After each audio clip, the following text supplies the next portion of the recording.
Salut, salut! Et oui, Rebecca, toujours là pour le défi. Lecture de la Bible de l'aurore au crépuscule. On lit la Bible de la Genèse à l'Apocalypse, 10 minutes chaque jour. Aujourd'hui, on continue les juges, donc rejoins-nous. Merci Seigneur parce qu'aujourd'hui encore, je sais que tu vas nous révéler encore des choses cachées. Tu vas nous permettre de comprendre le passage du jour. Et je prie que tu bénisses tous ceux qui sont avec moi dans ce défi au nom de Jésus. Amen. Alors, on continue. Juge 5, verset 16. Pourquoi es-tu resté au milieu des enclos, écoutant bêler les troupeaux dans les rangs de Ruben? On a délibéré et discuté sans fin. Galaad est resté au-delà du Jourdain et Dan n'a pas bougé d'auprès de ses vaisseaux. Hazer est demeuré auprès du bord de la mer et il s'est cantonné auprès des ports paisibles. Zabulon est un peuple qui a bravé la mort. Et Nephtali aussi sur les hauteurs dans la campagne, des rois ennemis vinrent et ils nous combattirent. Oui, ils nous combattirent, les rois de Canaan, à Tahanak, tout près des eaux de Megiddo, mais ils n'ont emporté ni argent ni butin dans le ciel. Même les étoiles ont pris part au combat. Du haut de leurs orbites, elles combattaient Sisera. Le torrent de Kishon les a tous balayés, le torrent de Kishon, celui des temps anciens. Marchons avec hardiesse, comme ils ont résonné les sabots des chevaux qui martelaient le sol. Au galop, fuyez, puissants coursiers. L'ange de l'Éternel dit: maudissez mes roses, maudissez ses habitants. Ils ne sont pas venus prêter main forte à l'Éternel. Prêtez main forte à l'Éternel au milieu de ces braves. Que Yaël soit bénie entre toutes les femmes. Yaël, la femme de Héber le Kénien. Oui, qu'elle soit bénie entre toutes les femmes qui vivent sous la tente. Sisera demanda de l'eau. Elle a donné du lait. Dans la coupe d'honneur, elle a offert la crème. Puis elle a saisi un piquet dans sa main et a pris de sa droite le marteau d'ouvrier pour frapper Sisera pour lui percer la tête. Elle lui a brisé et transpercé la tempe. À ses pieds, il s'affaisse, il s'écroule, il succombe. À ses pieds, il s'affaisse, oui, il s'écroule. Et à l'endroit où il s'est écroulé, il gît inanimé.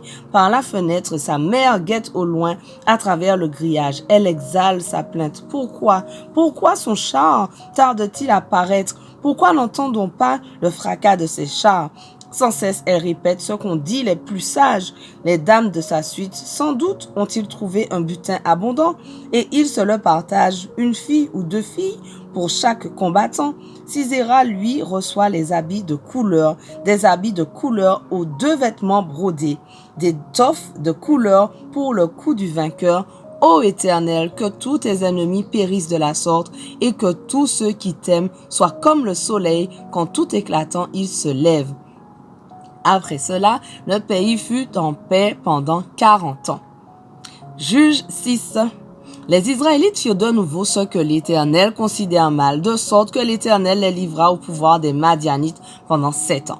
L'oppression des Madianites fut si dure que les Israélites s'aménagèrent des abris dans les cavernes, les grottes et les endroits escarpés des montagnes. Chaque fois que les Israélites avaient ensemencé leurs champs, les Madianites venaient les attaquer avec les Amalécites et d'autres tribus nomades de l'Orient. Ils établissaient leur campement dans le pays et détruisaient les récoltes jusqu'aux abords de Gaza. Ils ne laissaient aux Israélites ni vivres, ni moutons, ni bœufs, ni ânes. En effet, ils arrivaient en grand nombre comme des sauterelles avec leurs troupeaux et leurs tentes. Eux et leurs chameaux étaient innombrables et ils envahissaient le pays pour le ravager. Les Israélites furent réduits à une grande misère par les Madianites et ils implorèrent l'Éternel.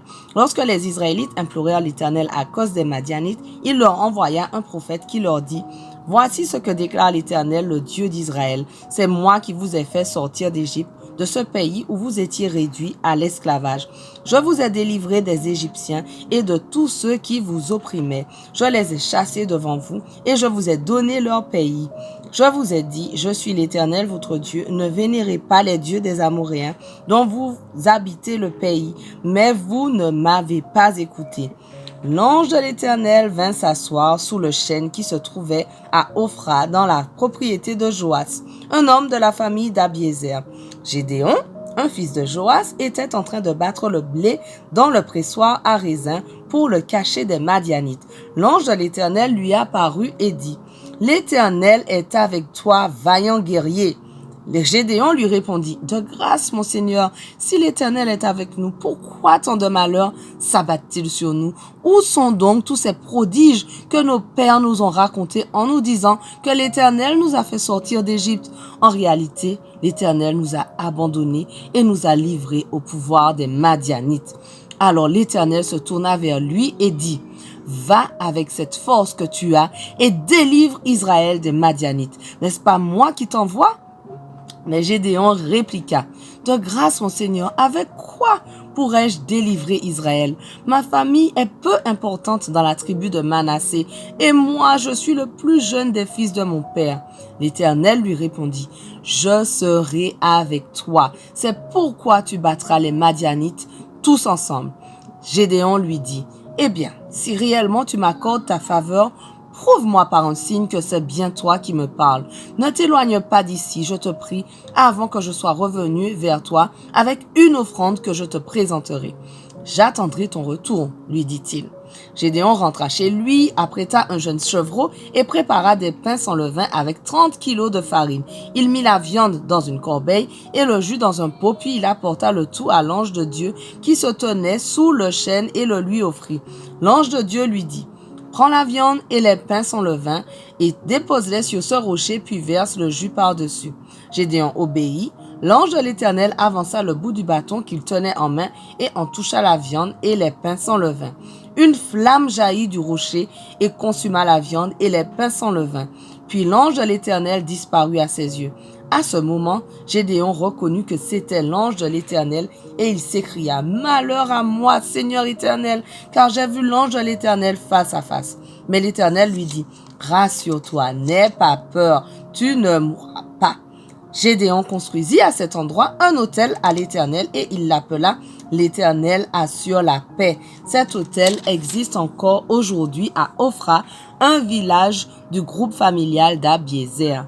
La nuit suivante, l'Éternel dit à Gédéon, « Prends le jeune taureau de ton père et le second, celui de 7 ans.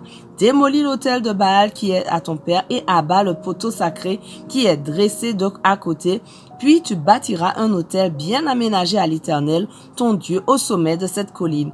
Tu prendras le second taureau et tu l'offriras en holocauste, en utilisant comme combustible le bois du poteau sacré que tu auras abattu. » Gédéon prit 10 hommes parmi ses serviteurs et fit ce que l'Éternel lui avait demandé. Mais comme il n'osait pas agir en plein jour par crainte de sa famille et des habitants du village, il opéra de nuit.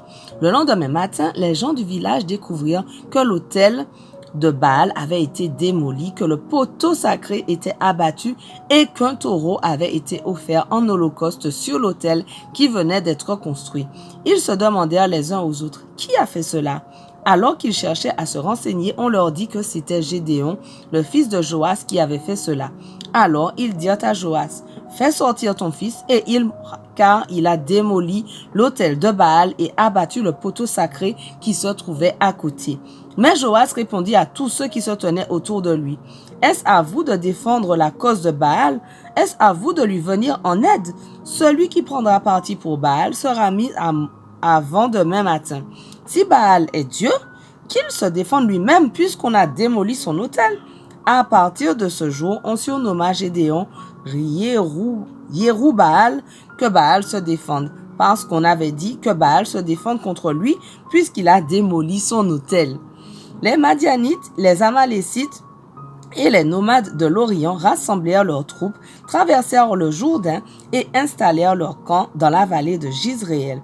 L'esprit de l'Éternel s'empara de Gédéon qui se mit à sonner du cor. Alors les hommes de la famille d'Abiézer se rassemblèrent pour le suivre. Gédéon envoya des messages dans tout le territoire de Manassé. Là aussi, les hommes se rassemblèrent pour marcher avec lui. Il envoya de même des messagers dans les tribus d'Azer, de Zabulon et de Nephtali, et tous vinrent leur rejoindre.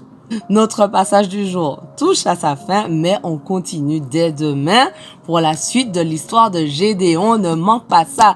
Allez, sois béni.